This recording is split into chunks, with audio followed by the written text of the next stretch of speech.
JackJack Gaming here, and welcome to Kerbal Space Program. I got this game the other day actually, and I found that it's really fun, so I thought, why not record it? Most of you are probably wondering why, hey Jack, you haven't uploaded a video in absolutely ages. Well, the main reason is just because of school and all these things. But now I'm on summer holiday, so I can record lots of videos whenever I want, nearly whenever I want. And yeah, just so you know, I'll probably be getting a new computer soon. So the frame rate will hopefully go up. Along with the stuff, everything will be a bit faster generally. But yeah, enough talking. Let's get started with the game. Okay.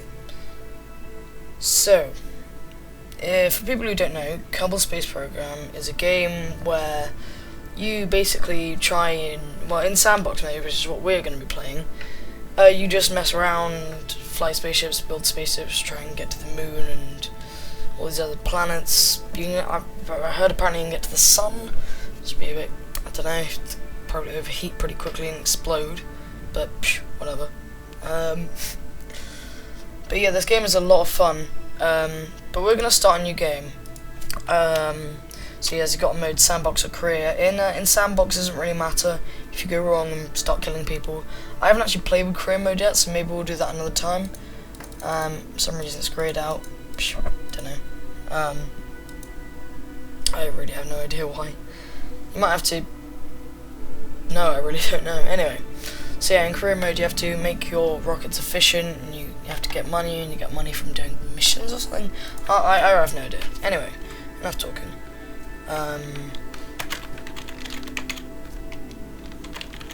JackJack Gaming, that'll do. Start.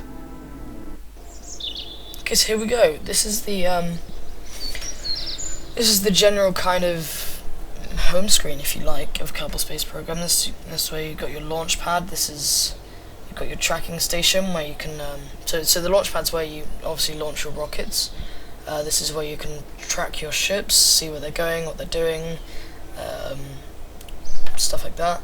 This is your vehicle assembly. All the names of the buildings are coming in the bottom left hand corner. I don't know if you're seeing my mouse. If you can, I'm kind of circling around the area. So look, as you hover over launch pad, tracking station, vehicle assembly building, and then right here you've got the space plane hangar.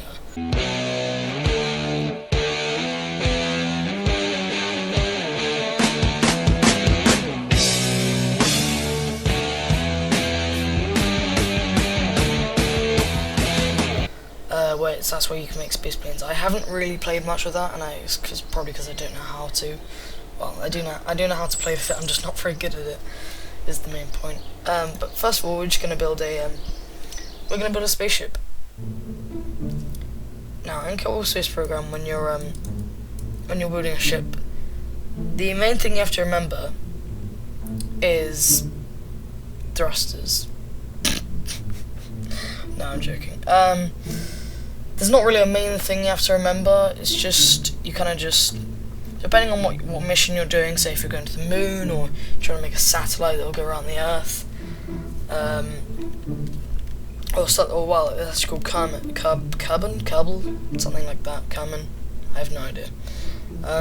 Something like that. This is what the planet's called, and you can go to the moon, or you can go in orbit around it, or you can go to this place called Minmus. Yeah, as I said, you can apparently go to the sun, that sounds pretty cool. So yeah, you have to choose a pod before you even start. So I'm going to choose. So you have to keep in mind. So can you see where it says like total mass and all the stuff like impact tolerance, crew capacity? You need to keep that in mind, because if something's got way too much mass, it's going to be. If something's got a really high mass, it's going to be way too heavy, and you're not going to be able to fly very quickly.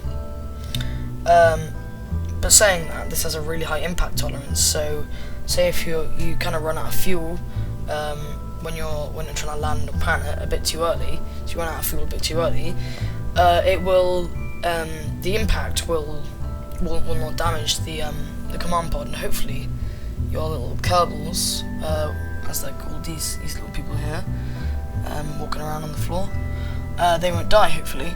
But then they get this, which is total mass of 8 rather than 0.8 rather than 4, 0.84. But it's got significantly lower impact tolerance. So for the moment, I'm just going to choose this. Actually, no, I'm not. Next with that, that's it's got a big design, so I'm going to go with a smaller one. So yeah, because you can see, you get these things, which are quite moderately sized. These are for the smaller ones, so that's a fuel tank. But then you get these, which is just for the huge spaceships which go to the moon and things. Did I leave a bit of... No, I didn't. So yeah, to try and... So basically, let me show you. No. Hasn't spoken, there you go. So to select one, just left click on it. It'll appear there, you can left click on it again. You don't have to hold it down, just spaz it around a bit, whatever you want. Scroll to go up, hold down shift and scroll to zoom in and out. That annoyed me for ages and I couldn't figure out what to do. I ended up just randomly stumbling across it by accident, which is pretty good, I guess. Anyway, the fuel tank I like to use, so this is the liquid fuel, which is the more controllable, kind of more safer one, as I'd say, probably. And then you want to add a thruster, and this is probably my favourite thruster here. Has I think it has a bit of a larger mass than some of the other ones. No, it doesn't actually. Never mind. Oh yeah, I have no idea. But some of these are like huge. These are for the bigger ones. That's quite a small one. It's quite nice. But this one's just gigantic, huge. But yeah, I like to use this one because it's got the most power. Because you can see there it says somewhere around there, just below the description, it says engine max power and engine minimum power. I'm pretty sure all the engine minimum powers are 0. It's just the engine maximum power I like to focus on. And so that's 215, that's 1,500, but you know, that's the huge one. This is 200, so it's lower than that. This is the big one again, and that's 50. So this is the biggest small one. This is the most powerful small one, should I say. And it's not actually ridiculously heavy, which is good. Unlike, you know, this one, which is total mass of 6, which is quite a lot. I don't know what this is actually measured in, like total mass, but oh well. So anyway, yeah. So this would be the most basic rocket you could get, probably. Maybe like I don't know. But it's one of the most basic types of rockets you can get. They just kind of don't really do much. They'll just go up and go off course due to wind or something like that, and crash and explode, and all your Kerbals will die, which isn't good. But then you can kind of make it more complex by adding decouplers.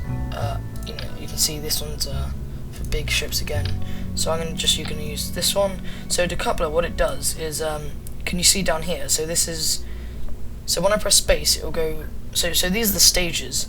And so it starts from 1, or however many stages you have. Say if you have 7 stages, it'll start from 7, go all the way up to 0.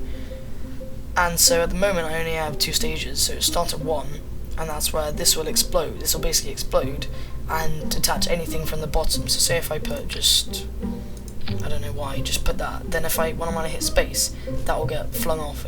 This will explode and that will get flung off. But I'm not going to put that there because I don't even know what it does. It's carries no fuel. That's kind of useful actually. It's just basically a hull, if you like. Yeah, it's just a structural element, as it says. Anyway, so yeah, I like to kind of get a few of these things. I usually have a couple. So let's get another one. Just so the fuel lasts us. The reason why I don't have loads of fuel tanks connected together and then one engine is because that will have a necessary mass. Because say if you have 5, say if I have like 5 fuel tanks all the way along there and then an engine down the bottom, when the engine uses up that fuel tank, that will just be mass that's not being used for anything. And so if you do it this way, as the fuel runs out, you lose mass. You can get rid of your unwanted mass. So it makes the ship lighter, therefore going faster and not using as much fuel as quickly. So yeah, it's just a generally efficient design. And so this is the kind of core of the ship, I like to call it. And so if you want to move the whole thing around, you grab the cockpit. If you want to just move bits around, anything you grab, it'll move everything below it. So if I grab the cockpit, it'll move everything. If I grab this, it'll just move the jet engine, etc, etc. So yeah. So I just want to build quite a basic one. So yeah, that's the liquid fuel done, and then you want the solid fuel to kind of get it going in the first place, get it up. So solid fuel you can't really control. You can't really control as much. It'll just once you light it, it'll just go, and just forever. Well, until it runs out of fuel rather. So this is the symmetry. This is the symmetry tool. So if I just have one, then I'll only make one. So if I put that down, so you can see there's only one of them. But say if I put it onto symmetry mode 2, then you'll see there's 2 of them there, 3, you've got 3 of them, 4, you've got 4 of them, etc, etc. So I'm actually going to use these ones, which are just, I don't know why I use them, but I just like them a bit. Oh yeah, and this is angle snap. So if you turn angle snap off, then you'll just be able to put these in any orientation. But I prefer to have it on just to make things look neat, so you can see that it's kind of jolting around rather than just letting me put it anywhere. Okay, so these are the solid fuel boosters here, and you want to have quite a few of them. And so you got to keep in mind that these are tanks, and the game's a bit bugs. You have to kind of tell it that it can be placed. Look, so if I try and place it there, it won't let me. So like it's red, so it says no, you can't place it. So you have to show it that it can be placed by placing it anywhere, and then just take it off, and then you can put it back on, hopefully. Yeah, that seems good. So you can see that these this decoupler is see, that's a decoupler. It's a radial decoupler, which means it can go on the side of things. However, this is a stacked decoupler, so they're slightly different. You can see that one goes upwards, which is these ones, and then one goes across, which is the stacked decoupler. So what you've got to remember with these solid fuel boosters, you've got to remember that they are a fuel tank and a booster all in one. So unlike with the liquid fuel, you can just stack them up and have a huge fuel tank. If you did that with these, say if I do this, grab one, put it on top here, if this is going to work. Yeah, so when these ones fire up, all the fire and explosions just go down onto these ones, rather than this being one big fuel tank. And so that will just explode really quickly, and it won't really work very well at all. So yeah, now that's like that. Now that's working. I want to make it a little bit aerodynamic, so let's go into the aerodynamic tab and put a few of these nose cones on, which will make it a bit quicker. Use a bit less fuel, again, which is good. Now, when I come back down, I don't want all my cabins. I don't even know. I'm gonna look that up. I don't want them to die. It's a bit too big. So we'll put a parachute on here. Actually, thinking about this. So yeah, this is a kind of a basic rocket ship.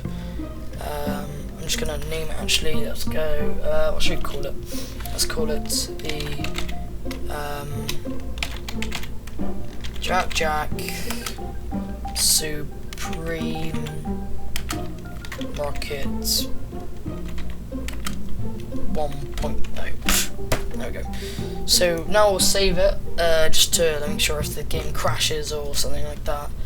Then yeah, I could go back to this and I won't have to do everything again, just, as all saves work. So if I were to try and launch this now, it wouldn't really work very well, because these would just be on the floor, these boosters would just be standing on the floor, which is what you don't really see. You usually see, in real life, you usually see these stability enhancers, these. I'll put this on in a minute. But also, after a while, because of the wind and things, it will get blown off course and go sideways or upside down or something, and then they'd probably die. And also, the lowest it can, the least it will get down to will be this. So that's the least amount of rocket parts we can get. And when this tank runs out of fuel and this booster's not doing anything, then we just got unwanted mass we don't want. So what we're going to do is we're going to put another decoupler just about here. This game's a little bit buggy with the placing of things. So yeah, now the lowest it can be is just this. There's just the command pod and the parachute, which is good. So then when we finished with it, when we finish with all the fuel and the boosting, we just want to come back down, we can use the decoupler to explode this off, and then we'll just have the command pod left, which we can, and then we can deploy the parachute and go back to Earth safely, or cabin, or whatever. But what we also want to do, we also want to have this thing called an SAS module. It's actually an advanced SAS module. And what that'll do is it will basically keep our ship from, it'll detect when the ship is going sideways, and then it will use some thrusters I'm going to put on later to put it back into position. You can do that manually, but it's very tricky, so that's why these SAS modules come in handy. I actually can't remember the difference between an SAS module and an advanced SAS module. I just know that these are a lot better. But an SAS module on its own is pretty crap. It basically does nothing. It's pretty useless. So we're just putting some RCS fuel on here now. I'm probably going to put 2 of these on here because I always run out. It's so annoying. And so then you find these RCS thrusters, which you can put on. So these are the tiny little rockets, if you like. Actually, that's a bit too many. We'll just put 4 of these on at a time. We'll put them there, and then we'll also put them there. Okay, so now, if we were to turn the SAS on, then these would keep us in place. They would, when it turned to the left, it would push us to the right. When we turn too far to the right, it pushes us to the left.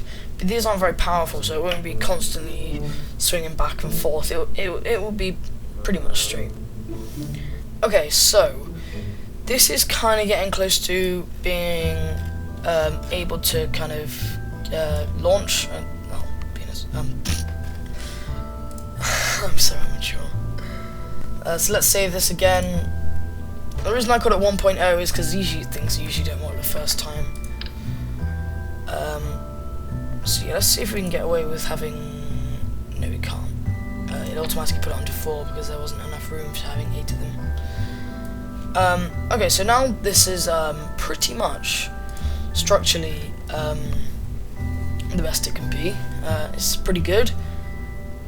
So now you can see down here, as I've been adding, it's been getting bigger and bigger and bigger, this list. This is because it's all the functions, if you like. This is all the things the ship will do. And so, as I said before, it'll start from 5 and go to 0, or however many steps you have, 7, 8, 9 to 0. So it'll always go from the highest number to the lowest number. And so this ship will just stand here on its own when I put it onto the launch pad, just doing nothing until I press the space bar, and then that will start the 5th step, or the first step in your sequence. And so that will be, for me, without editing this, that will just drop these things. And so if I left this like that, it will just smash into the ground and explode, and my Kerbal person would probably die.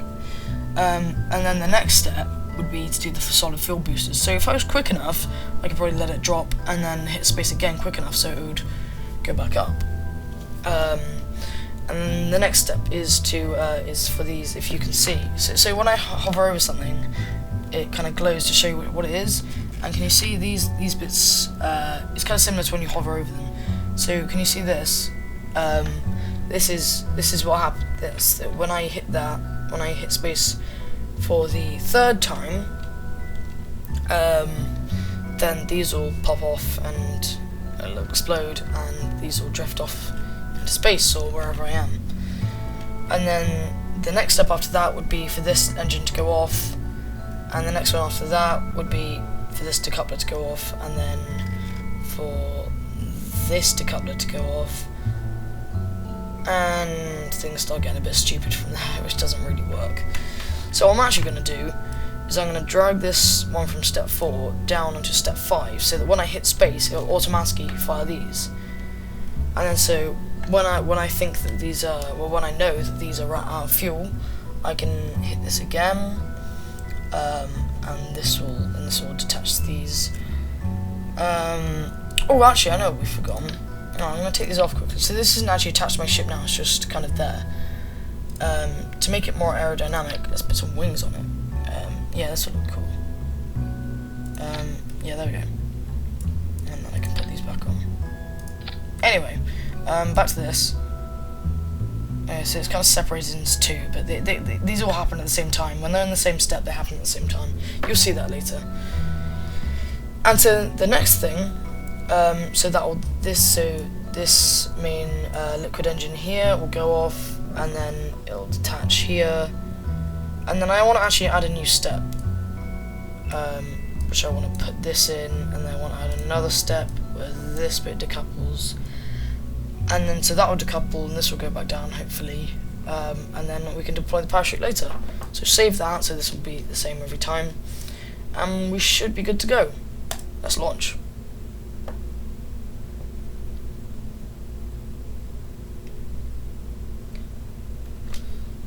So yeah, this game is on Steam. It's something like, I don't know, I can't remember. Anyway, the price will change, and I think it's in beta at the moment.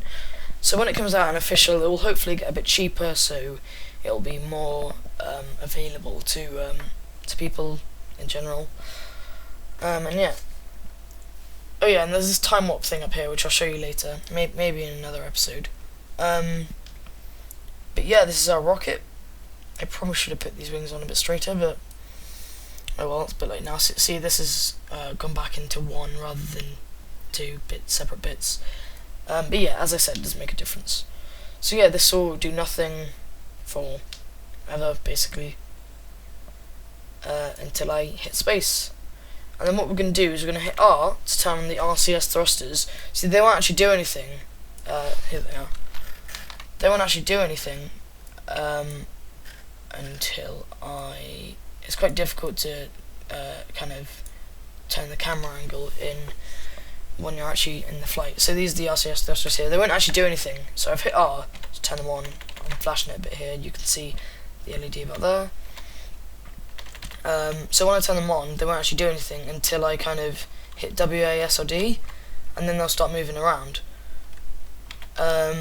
If you want to learn more about all this stuff down here and this spot here, I'll give you the brief overview. So this shows what stage I'm at the moment. So I'm at 6.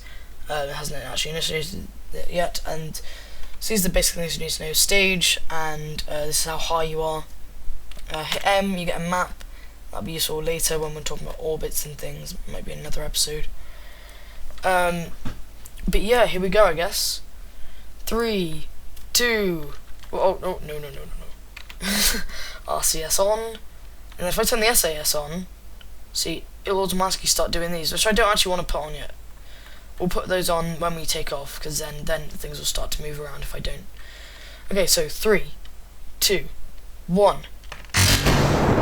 Okay, so I hit space, and the solid fuel boosters have started up.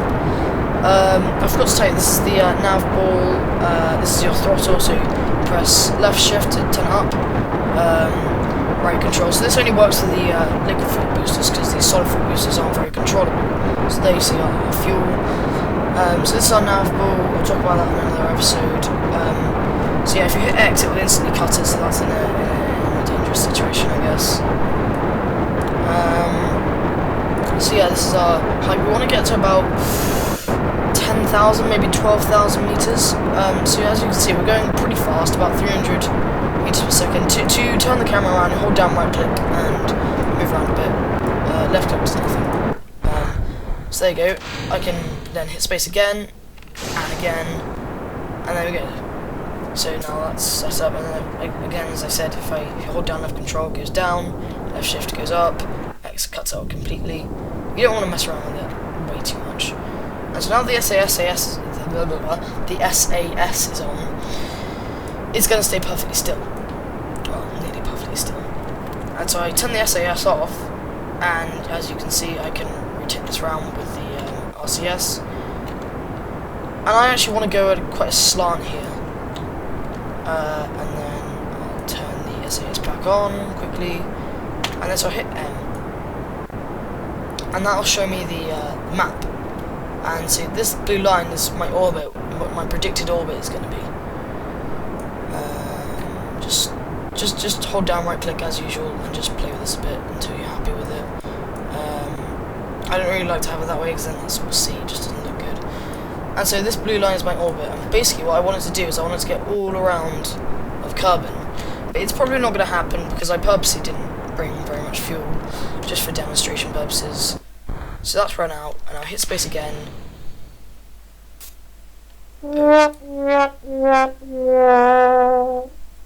Bollocks. Oops.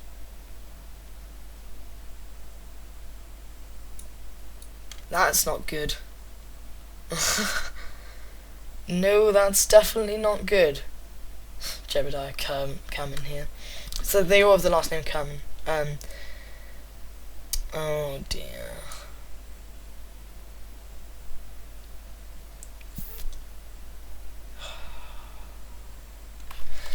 Oh, got my the couplers are wrong around. Ugh.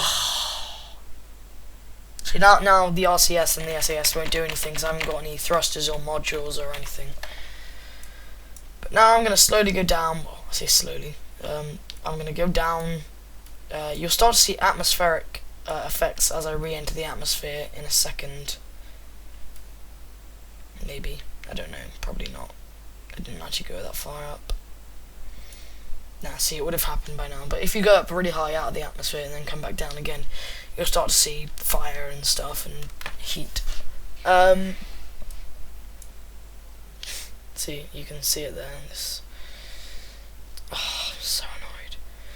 And so this is the point where it's going to be there for a long time. So what I'm going to do is I'm going to speed up time with my time warp. And so you speed up by pressing the period key or full stop key, dot key, whatever. See, as this is going really fast now, I'm going to deploy the parachute. So that will deploy when I get low enough. See, there we go. And then I'm going to hit the comma key, which is just beside it, to make time go normal again. Why isn't the parachute deploying? Come on, parachute. Deploy properly. Parachute, deploy properly. Parachute, we're going way too fast. Parachute, thank you. See, now we're going very slowly. And speed up time again, I can go down quicker, but I'll still be going at the same speed, so time is just going faster because I'm just awesome like that and I can speed up time. But yeah, that didn't go very well.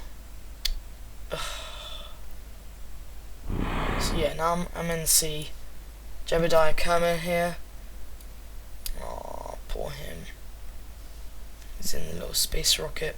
It's all dark. He's in the C. So you hit C to actually go into the cam thing, or you can just hover over them. Look what he's doing in his hands.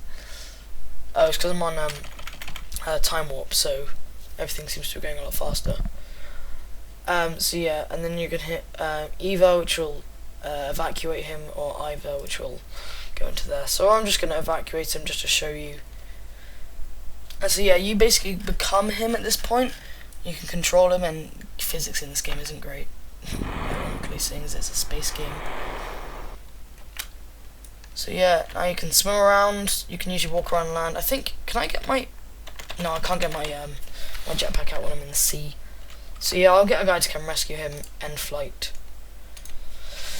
So yeah, it wasn't really a success, but at least no one died. So I can go back to the vehicle assembly building.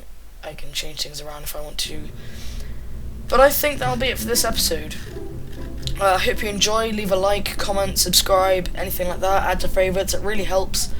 Let me know in the comments if you didn't like this, or if you did like it, whether you want more. I definitely have a lot more time. Post in the comments with what games you want me to do. I'll try and get them, see if I can. And yeah, thanks for watching. I've been JackJack Gaming, and have a good rest of your day.